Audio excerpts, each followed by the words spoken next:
Quand des fois vos parents parlent à vos maris ou à vos conjoints comme s'ils étaient leurs animaux de compagnie, ce sont des choses qui les repoussent carrément. Et puis je veux comprendre, cette vague d'insoumission dans les couples, elle est due à quoi? Peut-être parce qu'on parle aujourd'hui d'égalité des sexes. Mais les filles, l'égalité des sexes, ce n'est pas l'impolitesse. C'est la possibilité qui vous est donnée de faire les choses aussi bien que les hommes font pour être épanouis. Ce n'est pas une rébellion, ce n'est pas une démonstration de puissance. Et puis entre nous, quand vous vous rébellez devant un homme, ça porte quoi comme fruit? Un homme qui vous déshabille, qui vous met dans des postures ridicules, parce que pendant l'acte sexuel, la femme elle est très ridicule.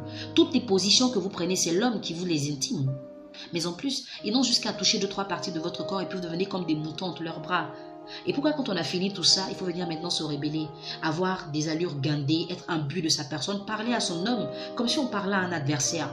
Écoutez les filles, les hommes et les femmes sont complémentaires. Tant que vous n'aurez pas compris ça, vous aurez toujours des problèmes dans vos relations.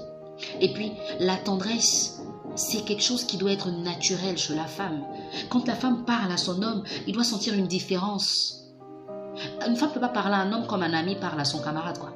Il faut lui dire les choses de façon soft, de façon douce, de façon attirante. Il faut même l'emmener à venir vers toi parce que tu as fait une phrase qui est complète, une phrase qui est réussie.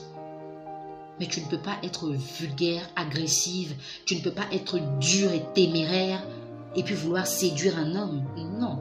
Et puis, l'égoïsme, à un moment, il faut arrêter. Parce que nous les femmes, nous sommes trop égoïstes. L'homme va tout faire pour nous. La seule chose qu'il ne fera pas, on dira tu n'as jamais rien fait. Quand vous perdez vos parents dans vos familles, ce sont les hommes qui les enterrent. Mais quand ils perdent leurs parents, ce sont eux-mêmes qui les enterrent. Et même quand vous devez porter le pain de funérailles, c'est eux qui le payent pour vous.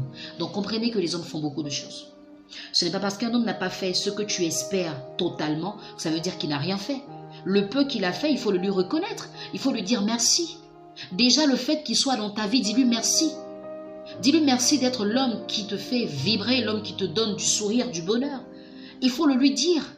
Parce que très souvent, on ne leur dit rien. Et ils sont là comme ça, un peu comme des moutons.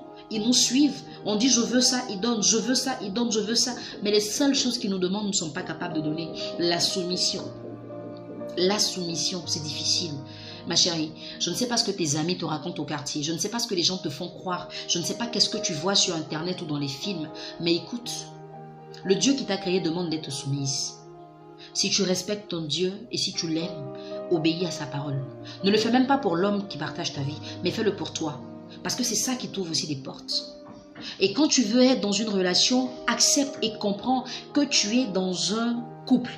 Donc dans une relation où l'homme a son mot à dire, où tu as aussi ton mot à dire. Si ton homme te dit « je n'aime pas ça », n'insiste pas. Tu ne dois pas lui dire « non mais pourquoi tu n'aimes pas ?» C'est lui qui sait ce qu'il aime et ce qu'il n'aime pas. Autant tu n'aimerais pas qu'il fasse quelque chose et tu voudrais qu'il respecte. Respecte ce que lui ne veut pas que tu fasses. C'est tellement simple. C'est tellement beau. Et la vie est tellement parfaite comme ça. Des fois, on n'a même pas de problème dans le couple. Mais on va les soulever, on les charge, on les dépose et on cherche des gens qui vont nous expliquer qu'est-ce que ça fait. S'il vous plaît, les filles, apprenez à respecter les hommes parce qu'ils sont nombreux à ne pas être mis en valeur, à ne pas être honorés.